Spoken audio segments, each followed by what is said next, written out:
The Vietnam War and the push for US involvement was a result of the Gulf of Tonkin incident. A lie. The Iraq War famously is a result of lies. Wars in Somalia are a result of lies. The Second World War and the German invasion of Poland was a result of carefully constructed lies. That is war by media. Let us ask ourselves, of the complicit media, which is the majority of the mainstream press, what is the average death count attributed to each journalist?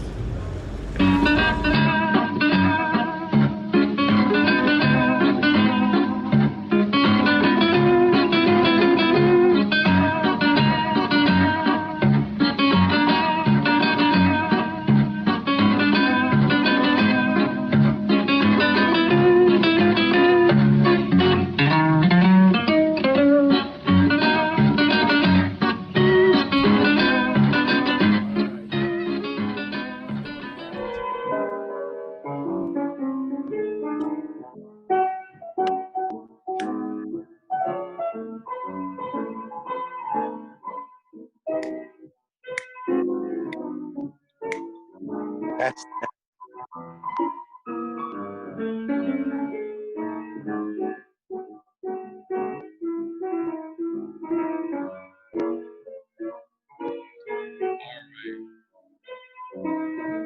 That is Rafi DeLuga. You can keep playing it, Rafi DeLuga, our in-house piano player. This is old school tonight, folks. We actually have not a trio, but a guy who's almost like a trio in and of himself. All right, I'm Randy Credico. This is Randy Credico, live on the fly, and it is kind of the Assange Countdown to Freedom show because we are going to stay within the rubric of Assange Countdown to Freedom. And I'm being joined, as promised, by really a great political satirist. He's a writer, he's a documentarian, and he's the author of this book, or he's the one that composed or put together, responsible for this book here called Satiristas. As you can see, I'm on page, let's see, 324. And with my dog, she's somewhere here. and by the way, the photographic portraiture by Dan Dion. By Don Dion, man, I know. He's a big shot now, like doing Audible, right? He's that 800-pound gorilla now, actually.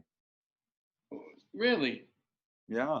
He and I were working on doing some kind of Audible based on my, there I am here.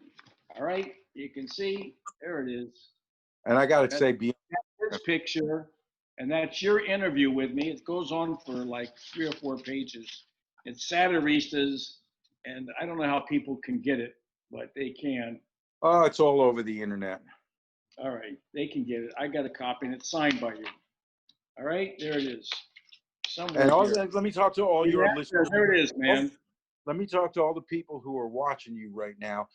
Read the chapter on Randy Credico in Satiristas, because his history and his commitment and it's just so fascinating. You'll learn a lot about Randy Credico. I believe it increases one's respect for you, sir. Well, you're a good man. I've always respected you, even though I suspected you when you were working at Caroline's of a lot of extracurricular activity. That's not true, right? No, are you talking about drugs? Yeah. Well, Dude. Caroline. No, Caroline loved you. I want Caroline Hirsch. Did she discover you, or did you discover her? Because that was like a place you worked all the time. It just happened to open at the same time that I was getting a lot of TV exposure. And it was really the only comedy club that was doing headline shows at the time. Most of the others were showcase rooms. So it was the only place in Manhattan that you get booked to do a full show, as if you were on the road, but just being in town. And so. Were you living in New York back then? Were you living in New York? I'm not sure if I was living in New York or I mean, you know, I'd go back for a project and spend a year there or something. Yeah, I was in and out a lot. I basically lived in both places for a long time, LA and New York. But when Caroline's opened, it was a chance, like, you know, to do something more than a 20-minute spot. And it was great. And we just happened to be at the same place at the right time. And but I thought Caroline Hirsch had supreme taste, class coming out the wazoo. Yeah. And he loves comedy and comedians and the art form. And I thought what she created was beautiful.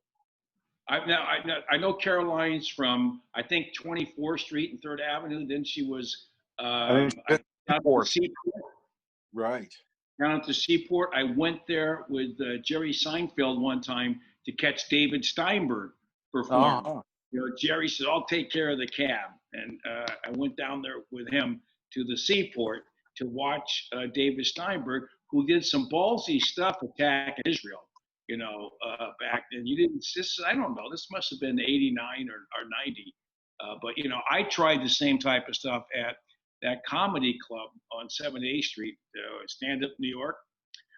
Like just moderate stuff on Israel, attacking their foreign policy, and you know, he got so much heat, Kerry, that they had to let me go. You know. Wow. It's like, well, you know, that's the thing, though, is that people that went to see David Steinberg went to see David Steinberg. People that saw you that at Stand Up New York were just going to a comedy club, and that's a real difference. And when you have your own audience coming, because George Carlin used to talk about this all the time. He used to say, you know, things that people talk about, what you can get away with or not get away with in comedy. And he said, I don't really deal with that, because the audience that comes to see me. They know me. Doesn't matter what I say. They're going to give me the license to do that. And that's really the struggle, really, is when you have your own audience that you know is going to put the wind under your wings, and they're going to go with you, and they're interested in what you have to say. You know, other people can come along with it. But when you show up at a club, a showcase club, and you're one of 10 comics on that night, the audience doesn't know what they're seeing, it's like a blind date every night. Wait a second. It could have been me as the headliner. You don't know that. I was. No, they didn't have a headline show. That was at Stand Up New York, they had 3 comics on, and you're right. All it was like serving pizza. That's it, right? Comedy was like serving pizza. As I said back then, that was the explosion era of comedy. I had a joke back, and I think it may have been my best joke. I said, every time a steel mill closes, there's 5,000 new comedians. So everybody was doing comedy, and you know, it was all over the place. Barry Crimmins. Well, I'm actually working on a documentary with Dan Pasternak for Sirius Radio about the 80s comedy boom. And one of the things that I maintain in it is that there's a big difference between, I think we have another boom now, but the boom now, I think, is more expansive creatively. The boom in the 80s was, I think, more a business boom than it was an artistic and creative boom. And now there is a business boom as well as an amazing artistic and creative boom. Right. Well, I think that could be said about a lot of different aspects of our American culture. That there are musically, definitely on television, you get more creative, right? What's happened on television is unbelievable. I mean, you could never watch anything on television but good, smart, sophisticated, interesting fare. That's how much of it there is. You could actually avoid all the crap and never miss a second. It's amazing. Television has become unbelievable. But I guess it's not really television anymore. Right. Yeah, I guess not. You know, look, I was talking to my cousin, who's an old timer. He's a few years old. He's a big influence on me, and he's an old labor leader and a rabble rouser. When he was in the military, basically radicalized his unit in 1971, and everybody decided not to go to Nam, and he got into the stockade and all of that. But we were talking about what's going on television today, and he said there is a lot of opportunity for good stuff, but he gets fixated on CNN and MSNBC, about the bad news they put out there, and the lack of really going after real issues. And I said, look, who cares? There's only 1 million people that watch those shows. There's 330 million people who don't watch. So just let it go. I look at it like as bowling for dollars. I don't watch it. Right. Interesting. Well, I have to give props to, John Oliver and Hassan Minhaj. And, there's Samantha Bee. There's a handful of people out there, once again, in that Daily Show mold, of satirists or comedians or socially conscious comedians who are exposing, 25th page stories and putting them up on the front page. I mean, John Oliver is, I know you're a fanatic on John Oliver. All right. I know I don't watch the show, I don't have time to, but I will say this. He really got under my skin when he did this piece, supporting the overthrow of the government of Venezuela. And he went along with the company line, the Pompeo line, and he swallowed it. And it was really a black mark in his, because he didn't retract it. Look at Abby Martin. Look at what Abby Martin said about it. Yeah, I give you all of that, but that's separate from the point that I'm making, because nobody's perfect, and John Oliver is not you, and that's true. That'll always be true. But my point is, they are exposing and giving significant amounts of time and attention to stories that would just fade away immediately and never make the front page. And they at least give you that, which is, I believe, I want to say it's a new thing, but the truth is it goes back to the days of Murrow and Cronkite, where people really spent time examining an issue. And the only place you get to see that now is through these people and their comics. On television, there's a lot of stuff, I want to see him do like a couple of shows on Julian Assange, because if something happens to Julian Assange, then he's not I'm not saying he's flawless. I'm just saying that he's one of the people among that group and others that I mentioned who are exploring. They're exploring. It's not just. Are you talking about television or internet? Are you talking about television, internet? Both, really. Television, cable, HBO, whatever you call that. I'm just saying stuff out there. Then you got Gray Zone, you got Black Agenda Report. There's a lot of vehicles where you can get this kind of analysis. Are you just talking about television? Primarily television, because Hassan, John Oliver, Abby Martin, all those people that are like on HBO or whatever.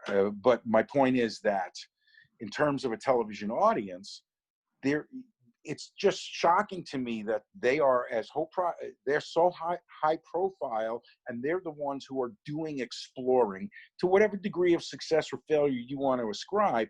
They're the ones that are diving into a story the way Cronkite used to spend an hour or half an hour on an issue, the way, you used to be able to see something more than 5-minute sound bites and commentators come talking about things as if they know anything. It's nice to see that there are people out there who are exploring it, but it's just interesting to me that so many of them are coming out of the comedy community. Right. Well, you're right. They're all comedians. And I'm going to have to explore what you're talking about exploring there to see who the real explorers are, whether it be Cortez or if it be Pizarro. I'm just joking there. Now, I would have gone with Balboa, but feel free. Listen, I love Balboa. When I grew up in Southern California, I used to go to there's a little beach there in Balboa. That was kind of inland. Yes, It was kind of inland. That's where I would vacation when I would. That and Lake Arrowhead, who, by the way, the person that edits this show lives in Lake Arrowhead, California. Can you believe that? Nice. All right. Well, you know where Lake Arrowhead is. A lot of radicals up there. A lot of lefties up in Lake Arrowhead.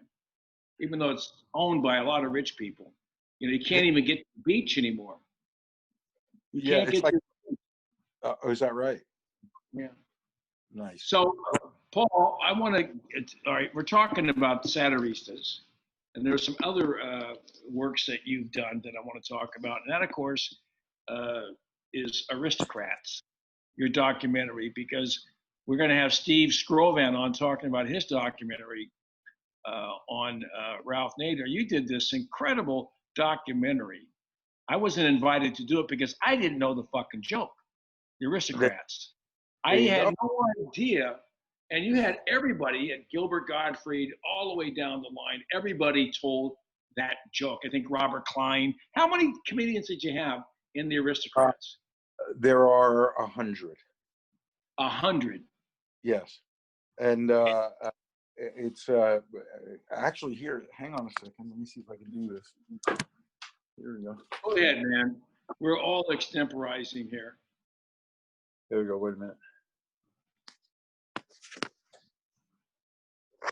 What's the Aristocrats? Here we go. This is the list Wow. of names of the movie. Well, is Carlin's in there, right?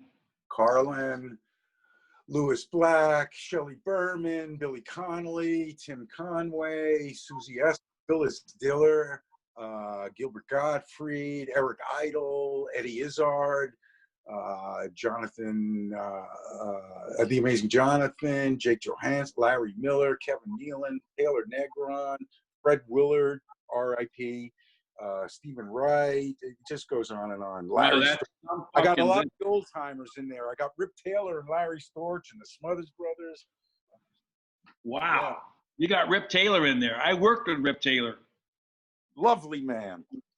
It was great. Rip. You know what my favorite joke was by him? I don't even remember a joke by Rip Taylor. I do. Rip Taylor, his favorite joke, or the one that I laughed at, was he used to go in with the confetti. He worked at the Casbah Lounge at the Sahara, and this is so sick, but I hit the floor laughing. He says, you got to keep moving. That's how Lincoln got it. My great-great-grandmother died at the age of 98. Thank goodness they saved the baby. He was great. Classic. I mean, he was like with the confetti and the props. He definitely was an original.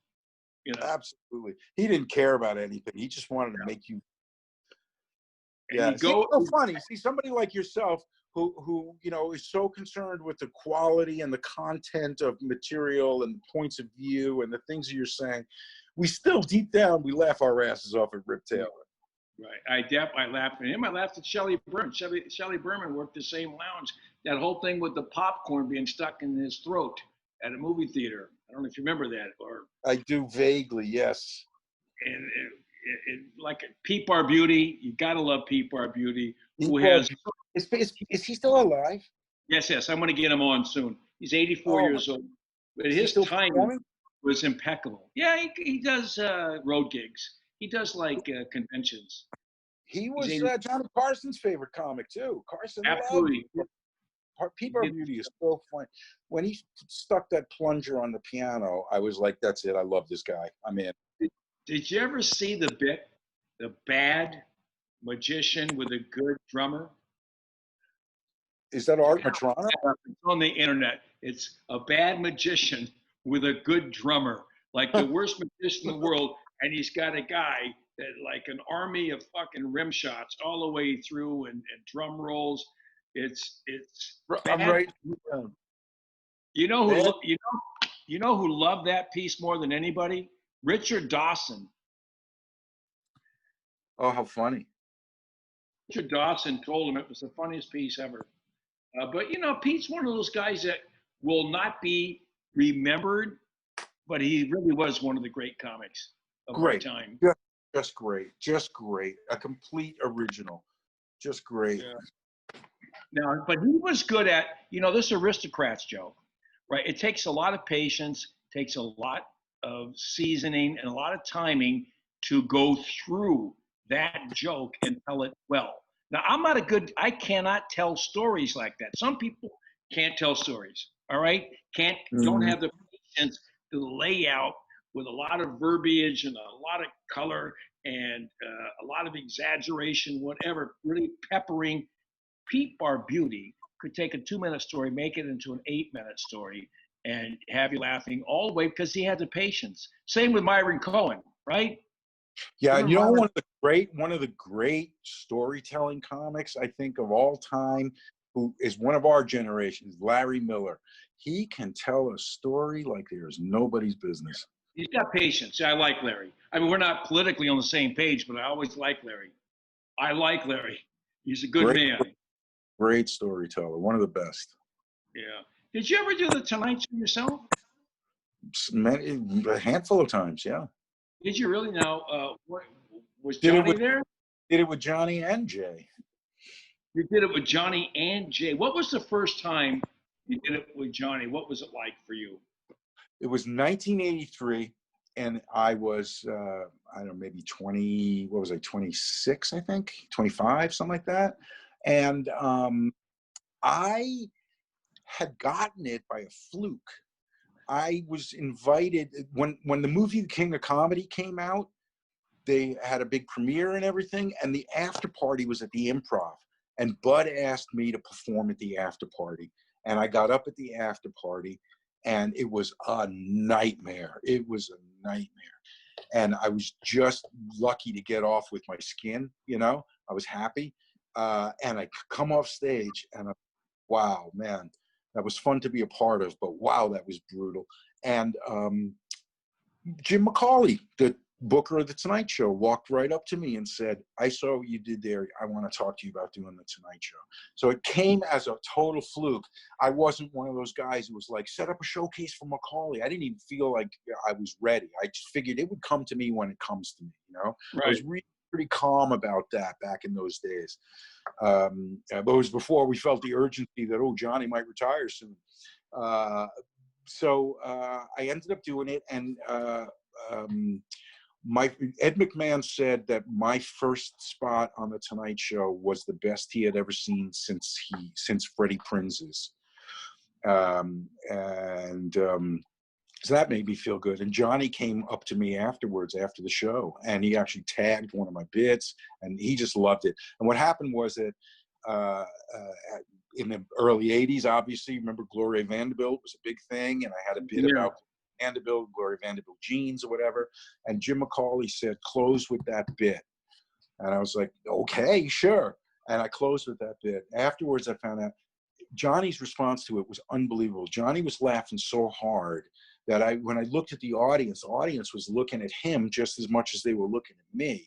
And I could see out of the corner of my eye, at one point, he even spun out of his chair and was like kneeling on the platform and like banging the floor. He was laughing so hard. And so, you know, the old adage, if you ever get lost, you ever have a problem, check in with the band because they've seen it all. And I looked over at the band because usually they're pretty stoic and you can center and focus. I looked at them and they were laughing. They were laughing at Johnny laughing.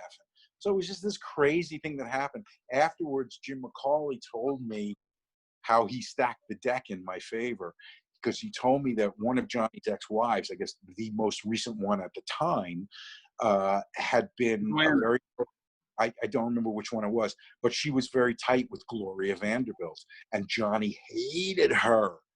And by making me close with the Gloria Vanderbilt thing, it sent Johnny over the edge. And it was just a killer spot. And they asked me to come back on 3 weeks later, which, as you know, is like, that's it, man. They're into it, getting going. I was so scared that I couldn't be as good as the first spot that I refused it. And it was a couple of years before I got back on. And in all of my entire show business life, if I have one regret, that's it. And the reason that I didn't go right back on was because I was just scared. Well, that's a much better story than my story with The Tonight Show. I did it the following year in '84. And McCauley had come to I really wasn't looking to do the show. I mean, I would have been happy to do it, but McCauley came in early 1984, like January or February, came in to catch a rising star. And Flip Connell was the talent coordinator at the time. And he says, 25, everybody went on there from Bill Sheff, Adrian, all the way to Chance Langton. Everybody went on that night. Macaulay stayed, and I was a newcomer at Catch a Rising Star. I was a Vegas guy that kind of transplanted to work Dangerfields, but I had done an HBO show with Flip Connell, the Great Pretenders original. So I go on last. Actually, go on last, like at 1 o'clock in the morning. After Macaulay had seen 25 comics, and he came up to me. I was the only one that he chose to do the show. See, But I had to wait 7 months, 6 months before I actually did it because he wanted me to do some kind of material that attacked Mondale. I was living with this woman at the time who was from Minnesota, who was a big Mondale supporter. Really had me by the cojones, and I had a difficult time coming up with funny Mondale stuff. But I did the show finally, and then I made the Cardinals in by doing an impression of Carson and some other things. That was it, man. I'm the only guy who did the Tonight Show whose price went down the next day. See, you're first, man. So wait a minute. I thought that whole issue was because of the politics of it that you were. No, that too. I'm saying he was not happy with the politics, and it was Macaulay who encouraged me to do my impression of Carson. Huh.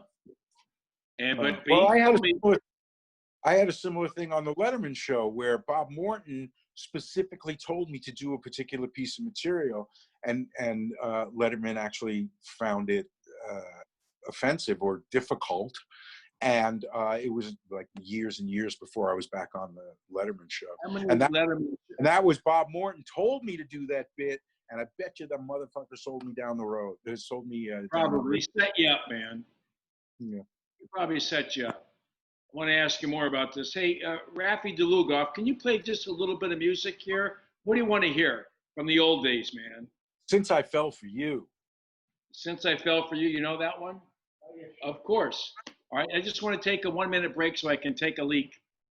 All right. How's that? Can you hear it? I'm going to come back to you. I'm going to take this to Rafi. All right, I'm going to let him play. Why not experiment, right? For you.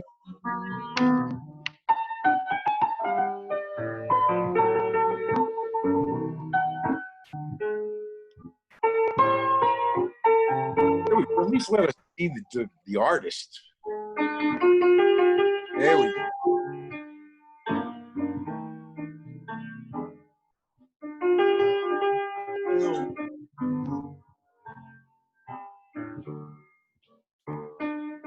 Well, it's too bad, and it's too sad that I'm in love with you. First, you left me.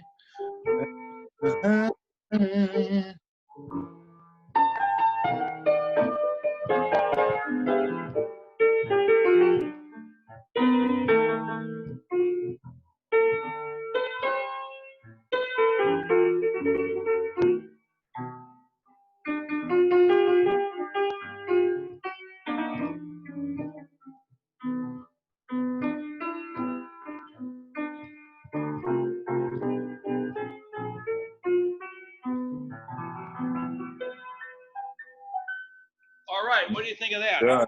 Nicely done. For Rafi DeLugoff. Can you see me okay? Unfortunately. Not important. All right. Oh, there you go. Art Matrano's theme song. Whose? Oh, that's right. Good.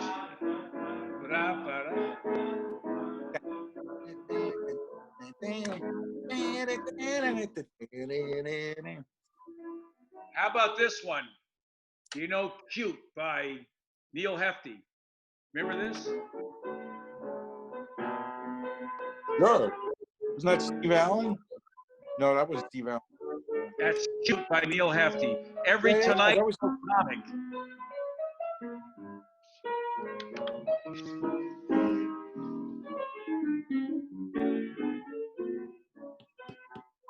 Neil Hefti, who also wrote the theme song to The Odd Couple. He had, all right. That was a great show. The Tonight Show was great. It really was. You know, in the early days, when wasn't Derwent Kirby like the original Ed McMahon before? Yeah, I think so. Yeah, that was before my time, so I only know it by legend. But I got to tell you a funny story about how the Tonight Show has changed so much. On Letterman's final week, you know, he had a whole bunch of special guests specifically for the final week, and one of them was Don Rickles. And Letterman said to him, "Hey, hey Don, thank you so much for being here on my final week, my farewell week." And Rickles goes, "Oh, that's great, Dave. No, I'm happy to be here. I would have been on Fallon too, but I don't play ping pong." Rickles. Did you ever see him work the big room? Hell yeah, he's in the Aristocrats too. Let me tell you something. Everyone considers him the all-time great improv extemporaneous comedian. Do you know that his act was A to Z? There was everything that he did. 100% scripted. 100% scripted. Right. The maitre d' would bring in the Italian here, the African American there, the Chinese American there. It was all set up, man. And Rickles, the guys in the band used to fall asleep. The Jack Eglash band, orchestra that worked at the Congo Room at the he was the entertainment director, and my dear friend, he said that guys would and like go nuts. Rickles would go nuts because they knew exactly where he was going. There was nothing spontaneous about the act, but he was the best. He was really great. Phenomenal. Yeah. He was phenomenal. That's one of the reasons why he was so great on talk shows, because he was off script, which was nice. Yeah, he was. He was on Merv Griffin. He was on Merv Griffin. You know Jackie Gale, by the way, I got to get this in there. Jackie Gale said about Merv Griffin and Mike Douglas, if they didn't have their own shows, they wouldn't be on anybody else's. Oh my God. The greatest Jackie Gale was one of the tightest guys in the history of show business. Phil Silvers was notoriously very tight, and so was Pat Cooper, and Jerry Vale. But this guy, I want to say Jackie, who I was very close with. I went down to Atlantic City back in 82, 83, and he was working at the old Playboy Club there. Told me to bring him some blow. So I got like a gram of Coke, take down to him from Dangerfield. So, I mean, I used to do blow, right? Everybody did. So I went down there. And, Not me. But I was one of the few guys that did. You're one of the few guys who didn't. So I went down to Atlantic City to the Playboy Club and to see his show. And we went to in the daytime, we went to the deli. They had like a Carnegie deli at the old Playboy Hotel. So I'm sitting with him there, and he's got a show that night. And he says, "Have anything you want." And they had a deli. And so he ordered some lox or something. And I ordered, I think it was a turkey sandwich. And the woman says, "Would you like to have some cheese on that?" And the cheese was 50 cents more. So I said, "Yeah, put some Swiss cheese on it." So now at this time when I'm talking to her, Lenny Montana from The Godfather comes over. The guy plays Luca Brasi. And he's like there talking and I'm ordering my food. And Jackie says, "Okay, Lenny, go by the maitre d's desk at 7:35, and I'll give you a good seat, all right? I'll meet you right up there outside the maitre d's desk, and I'll bring you in." He's all right, see you later, Lenny. And he turns to me and he says, "So you had to go for the cheese, huh?"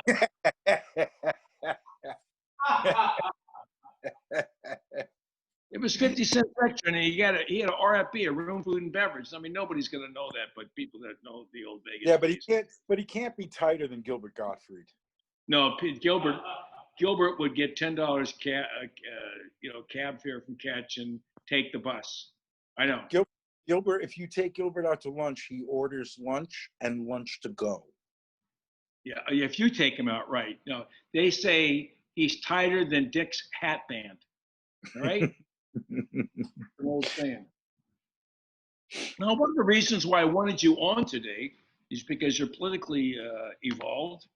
You understand the political landscape. That's And we are, this show it has been called Assange Countdown to Freedom, but I may name it something different for these special comedians, because the first time I've had comics on, and it's hard to find comedians out there that will take a stand on behalf of Julian Assange, and that includes some of the people that you mentioned earlier.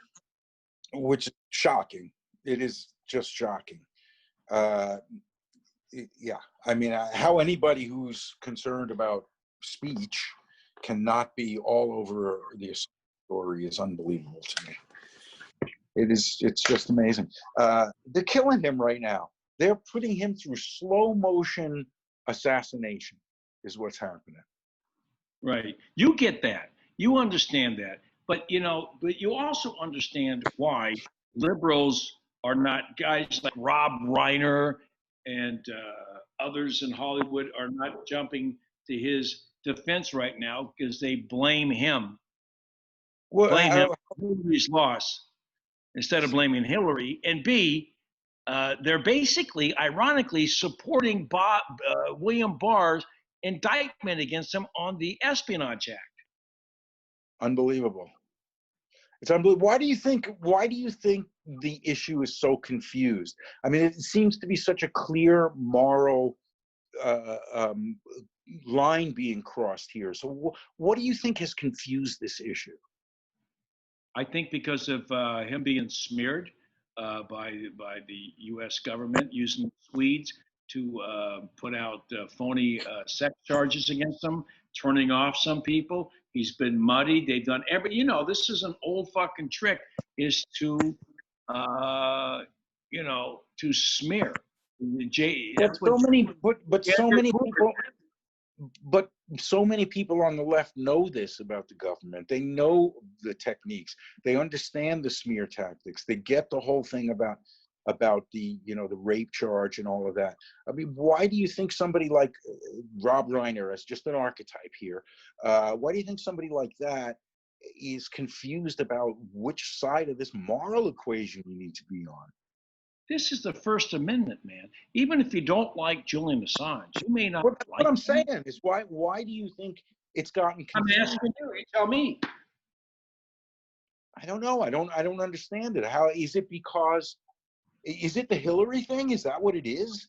Is it because they feel like he was a right-wing operative or something? Or I mean, do they not get? I don't understand how that confusion can happen. I mean, the truth is the truth, and it hurts on both sides. Right. Well, aren't you glad that because I'm sure you supported Bernie Sanders over Hillary back then. Were you upset when you found out that the DNC, Debbie Wasserman Schultz, and Donna Brazil, and people like Paul Begala had undermined Bernie Sanders' campaign and crowned Hillary? Are you upset that Julian Assange was able to expose that? Well, of course it's upsetting that that's what happened, and the same thing is happening with Biden too. I mean, when the post-mortem on the primaries comes out, because right now it's pretty vague and unclear, but I want to see what the party line is on the Bernie Sanders thing. Yes, Bernie Sanders could have had a better campaign, blah, blah, blah, blah, blah. But you and I both know, just boots on the ground, to co-opt the term, how much support there is for Bernie. And his poor showing, I don't think is accurate. And his poor showing in those few primaries before Biden got anointed. I mean, they obviously were out to destroy Bernie Sanders right from the get-go. So nothing's changed since 2016 on that score. And the Democratic Party has a lot to answer for. And I think they're losing a lot of support because of it. And they really have to figure out what to do. And it's actually, I think, to their benefit that we are in the kinds of crises we're in right now. A once-in-a-century pandemic, this unbelievable global protest against police violence, the economy, 40 million unemployed, all of this shit is a perfect storm that I might be the solution in terms of the Democratic Party, because the Democratic Party has spent so much time, energy, money, and resources trying to destroy its own left wing, when now that left wing is the Democratic Party's savior. Yes, right now it and is. It's this country's savior. I mean, if this is not a time for an FDR size, magnitude, reinvention of government, I don't know what is. I agree with you on that 100%. The protests, there are a couple of issues I have with what you did, not issues, but a couple of points that you made that I want to talk about. One are the protests about police brutality. Police brutality is the low-hanging fruit. There is what's called their district attorney brutality, and there are judges brutality. I had said earlier today to somebody else that when Garibaldi liberated the two Sicilies, he went to Santo Stefano prison, where all of King Francis's political opponents were rotting in chains. And when he liberated, the first thing Garibaldi said to one of these guys, Timberini, Luigi, who was one of the political prisoners, he says, "Show me who the judges were who did this and who prosecutors." Didn't talk about the police that arrested him. Right. And that's the problem that we have right now. We're looking at the police, but there are 3 million people in prison in this country. It took a judge and a prosecutor to put them there. Yeah. Well, yeah.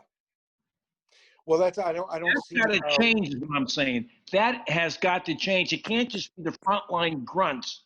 It's not the My Lai guys, the Lieutenant Callies. You got to get the policy guys.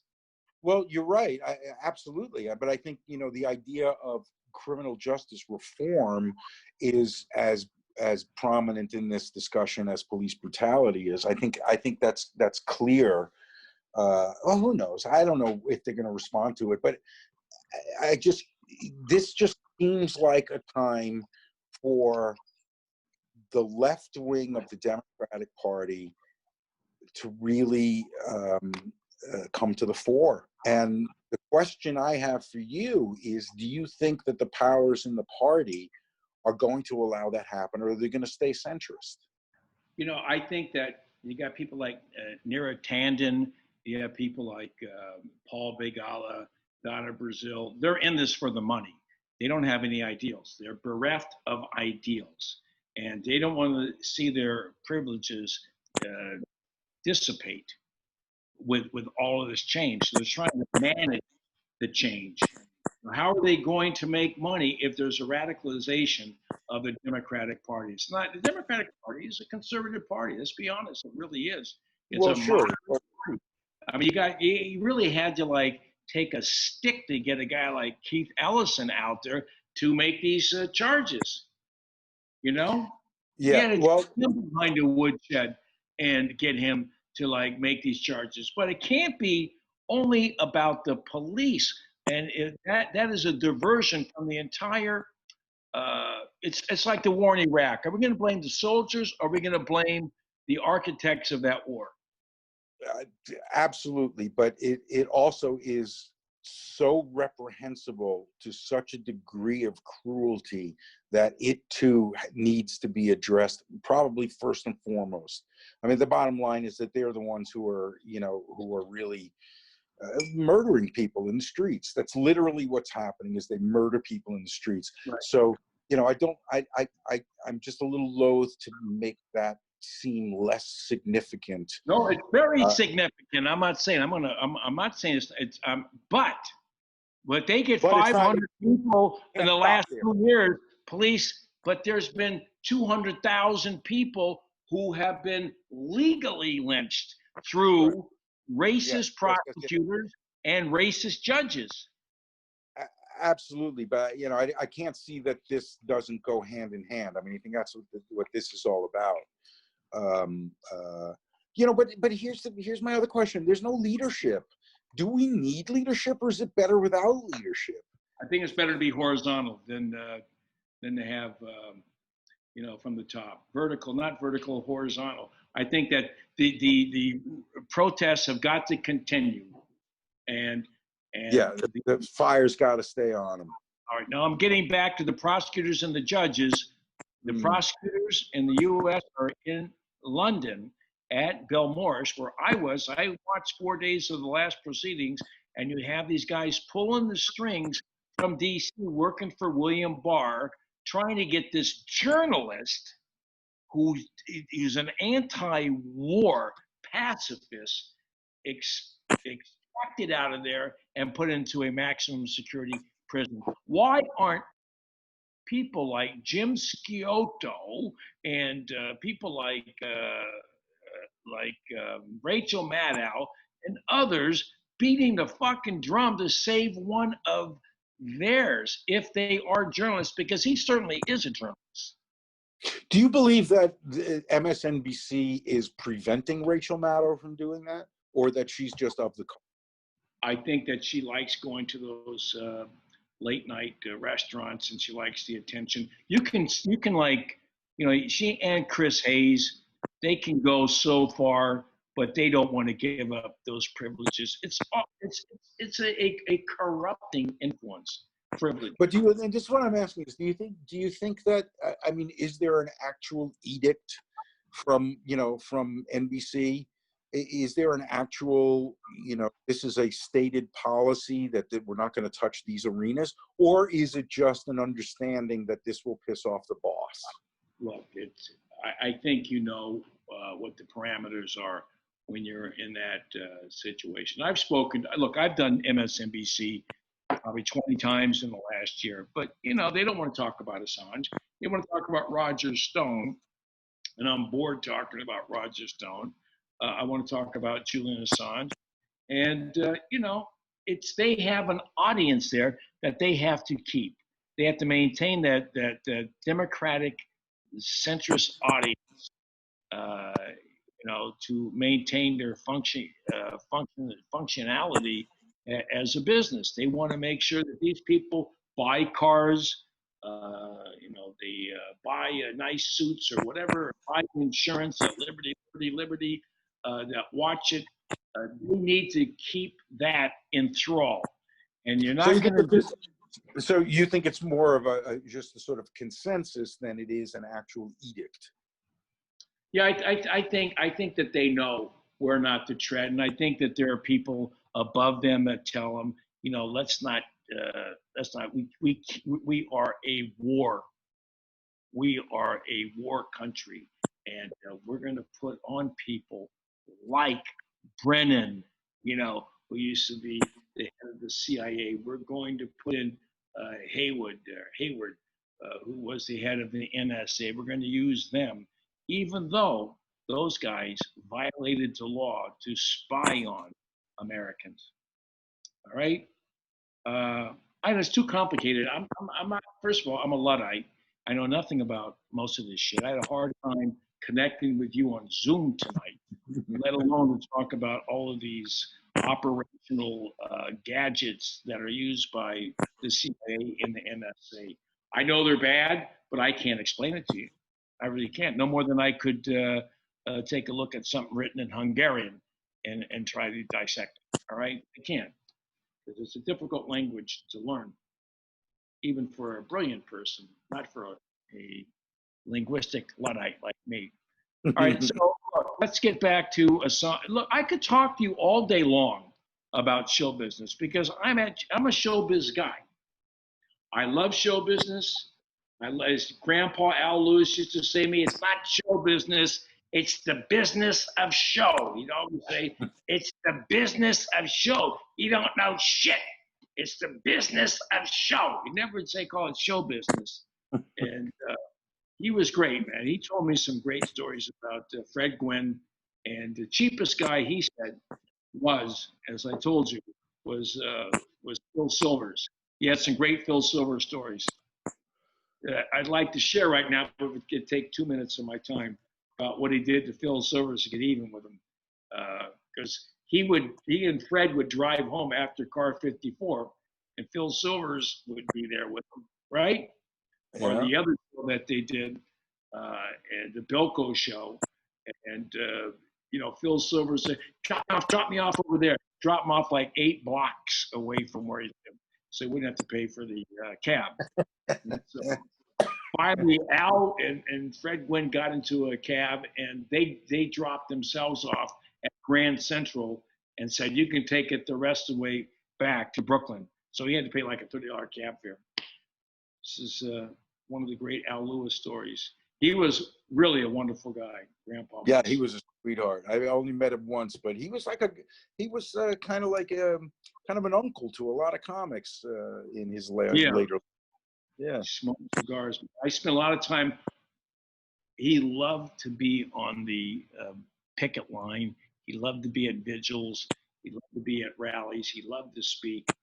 And we did a show at WBAI for years, the Al Lewis Show, and it was strictly a show dedicated to people in prison. So he had a particular love for people who are behind the razor wire. Why is that? Did he have some experience like that? No, he understood it, man. He was around in the 20s. He would help out during the Depression. People would be thrown out of their apartments, and Al would take all the furniture and bring it back up with his mother. So his mother was a radical. The furniture was thrown out. Al would go up and squat, and the furniture was brought back in. He was that type of guy, and he was always a radical. He ran guns to the Black Panthers in North Carolina back in the 60s. I did not know that. He was also one of the great basketball scouts. Did you know that? He actually. I am learning so much today. NBA, Al Lewis would go, and he knew basketball better than anybody. A lot of NBA stars Al Lewis discovered. Wow, and he was doing that while he was an actor?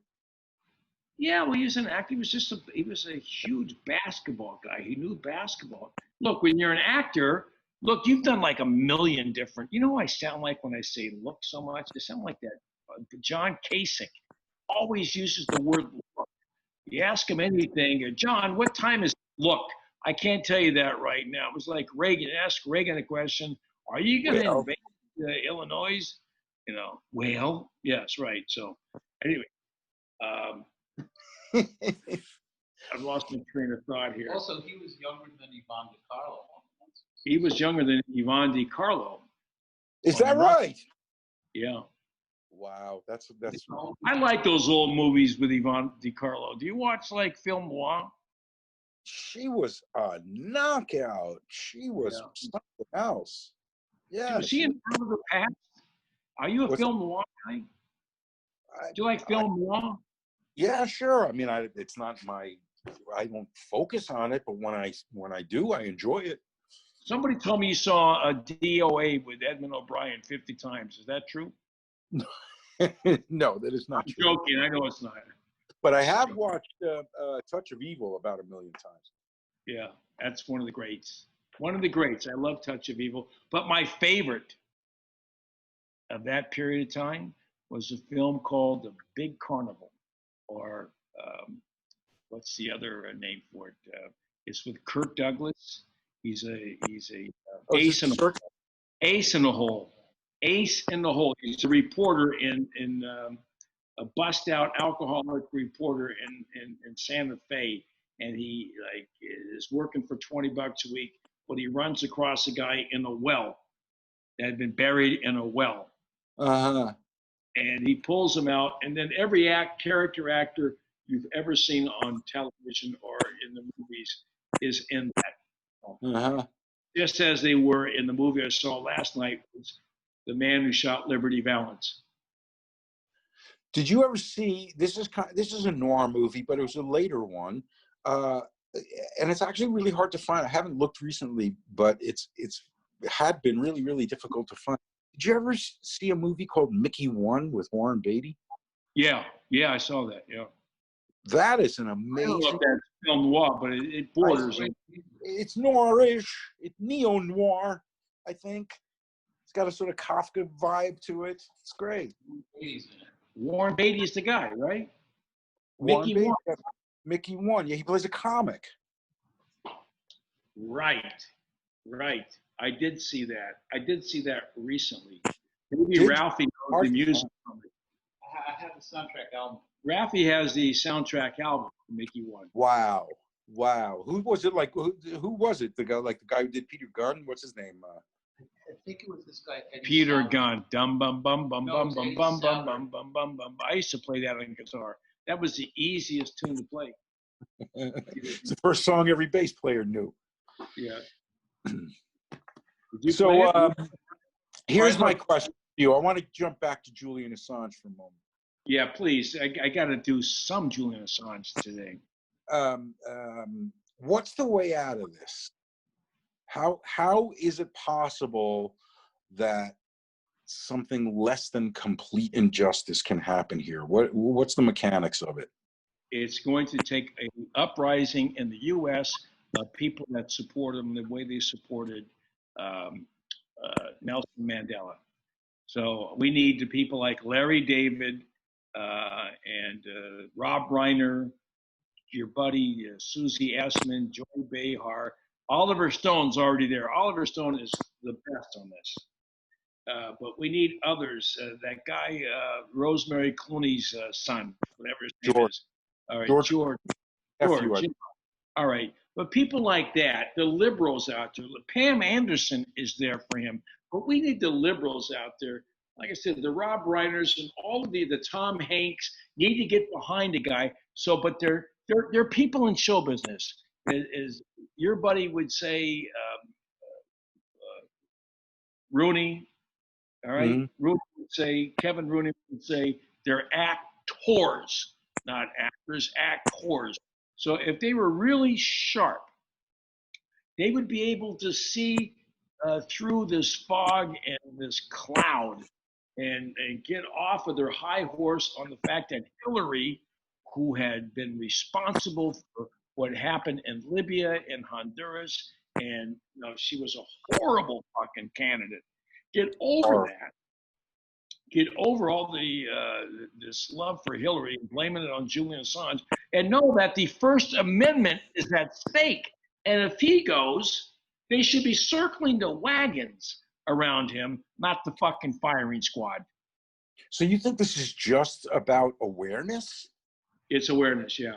They have to understand that this is, there are a lot of political prisoners in this country, whether it be Mumia in Pennsylvania, or it would be our good friend in Native American, Leonard Peltier, I think he's in Kansas. There are a lot of political prisoners. This particular case, if they bring him in, bring him here, and they extradite him and they put him in prison, that steps into the line of fascism. That cannot happen.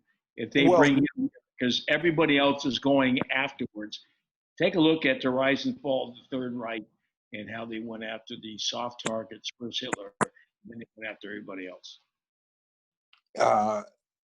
Yeah. What do we do with this Espionage Act? Espionage Act. Did you see my show on Robert Goldstein? No, I did not. Goldstein was the only film producer ever to be charged under the Espionage Act. I did it 2 weeks ago. Anthony Slider is the author of the book on Robert Goldstein. He wrote a book. He wrote a screenplay, and they took the screenplay in 1917. It was released. He worked for D.W. Griffith on Birth of a Nation. He was there when they showcased it in the White House with Wilson. Well, he invested into the movie, and he said, you know what? You made a tribute to the Civil War. I'm going to make a tribute to the Revolutionary War. And he did. So when the movie comes out, the censors say, look, you got some scenes there where the Brits look really bad. You know, they're slapping around the children and they're quartering themselves illegally in homes. And there's the Boston Massacre and all of that. You got to take that out. He wouldn't do it. And guess what? He was charged under the Espionage Act. Not just charged, but tried and convicted and given a 10-year prison sentence. And then he ended up in Nazi Germany. This is a guy, Robert Goldstein. Look him up. It's a great movie. I've given it to Oliver Stone, and he should make it into a film.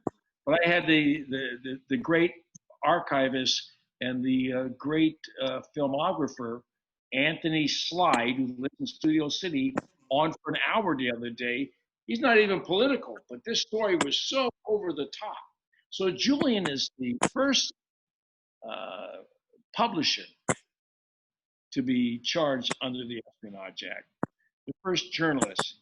Anthony Slide's character, the guy, Robert Goldstein, was the one and only film producer to be charged and convicted and sent to prison. A little guy. I'll send you the link to the show. All right. So is this legitimate though? I mean, because here's the thing that's I think complicating the issue for a lot of people is that the nature of what Assange did does fall under the parameters of the Espionage Act. No, it does not. You actually believe that? Well, I'm asking. This is what I'm saying is confusing a lot of people. Well, tell me, what could there possibly be under the Espionage Act other than get material from Chelsea and put it out there? Revealing state secrets. What's wrong? State crime. I'm not saying it should be a crime, but is that not the exact? I don't think anybody's concerned about that except for the government.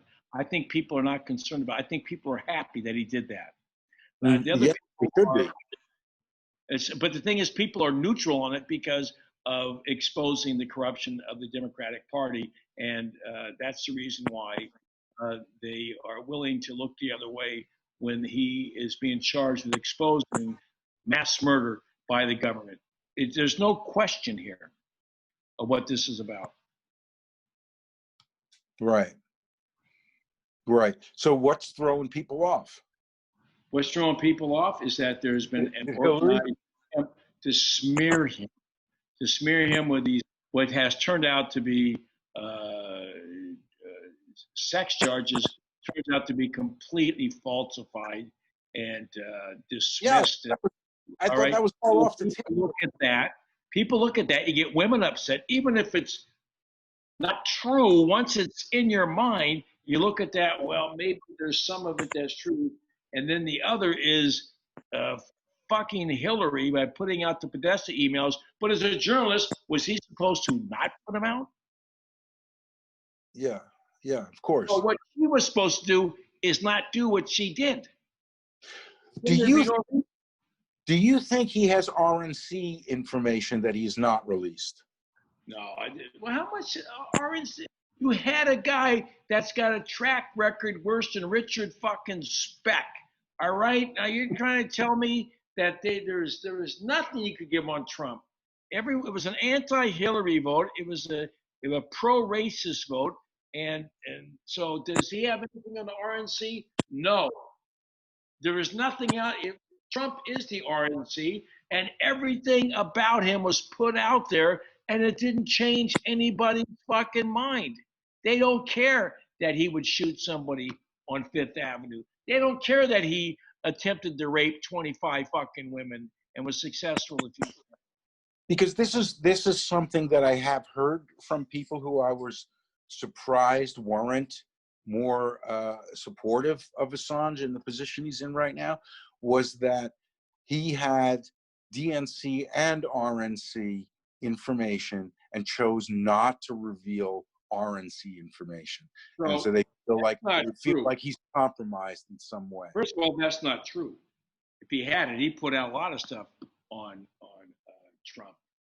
There was stuff that there's no way you could make up stuff that came out about Trump. You couldn't make it. I know. None of What's it was that really got to hiding. do with the legal charges of the Espionage Act? Do you know what the Espionage Act is? Clarify it. I mean, I do in general, but Well, I don't. the Espionage Act is working to overthrow the fucking U.S. government. Right. That's what it is in a nutshell. Right. But it specifies things like revealing classified information. No, it and does not, very man. specific things, doesn't it? Yeah. No, I can't believe I'm hearing this from you. I'm asking you. Don't criticize me. The Espionage Act in 1917. Yeah. Espionage in 1917 was meant to quell dissent. That's why they put Eugene Debs in jail, and that's the reason why they put other Victor Berger in jail, because they opposed the fucking war in World War One, and they did not want anyone to oppose a capitalist fucking war. That's all that thing was written for. The Espionage. Does it articulate? Had nothing to do that there was patriotism here. It was to quell dissent. Does it articulate any specifics that are Read it, man. No, it's about quelling dissent. You can't say anything bad about our allies who are our fellow capitalists, and that would be the British fucking banks and the British war interests. That's all it was. That's what it was. What do you think that law was about? Of course, I know it. I know. I know that. The fucking war into 1917, 3 years after it started. So what? So they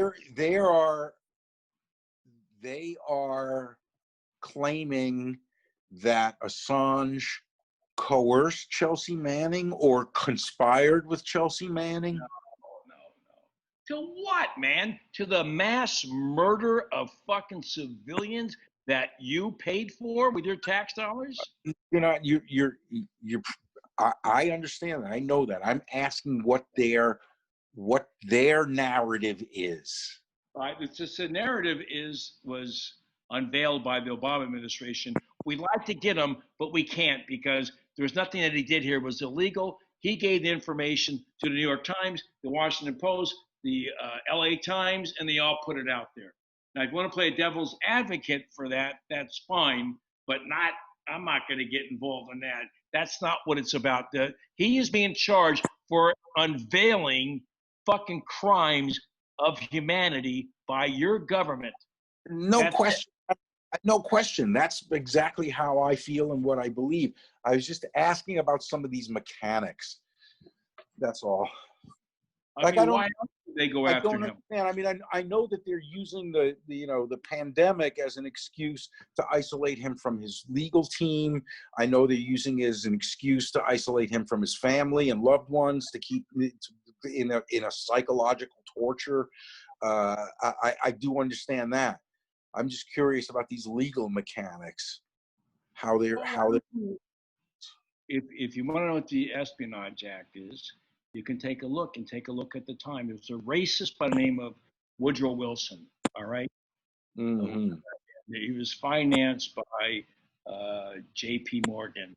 All right, and these guys wanted their piece of the pie. After Germany and France, they all beat each other up. They wanted their fucking piece of the pie. They didn't want anyone saying that this is a bad fucking war, but people did, and they went to jail for it. All right, they went to jail. Don't you think that they should go to jail? Don't you think that Clooney and these people should say these people are bad for not being pro-American enough and exposing, not supporting capitalism, going in and getting their piece of the pie in Europe in 1919? Don't you think that they should? I understand that. Why do you think the Espionage Act was written? Why do you think it was written? I understand that. There's obviously some legal mechanics involved in that, and I was curious as to whether or not you could elucidate them. I know what you're talking about. I know what laws are written to put people in jail that disagree with the aims of a government. Yes. Here's my question. Why do you suppose he's the first journalist to which this is happening? Because there's a cocksucker by the name of William Barr, all right, that works for Donald Trump. And they want to destroy any kind of dissent in the press. That's the reason why. You think any of these guys are doing it out of good motivation? No, of course not. I'm just curious as to why this hasn't been done before. Why this hadn't happened in the Because it was done by the Trump administration. They decided in 2014 that we couldn't go after Assange on this, but the Trump administration wanted to do it, and so did the security state wanted to do it because he exposed. You've seen Vault 7, right? Are you aware of Vault 7? No. All right, these CIA mechanisms to invade. There's like a whole bunch of schemes that they have and programs they have to fuck you. All right, he exposed that. They don't want that to happen. The businessmen that make money off the mass surveillance and of war. This is all about. You can't have soldiers killing journalists and try to sell war. We need to sell fucking war. There's about 4 or 5. Bushmaster 6, copy at White 6. This location, and there's more that keep walking by, and one of them has a weapon. Roger, received, target 15. Okay. 208. See all those people standing down there? Stand by. Roger.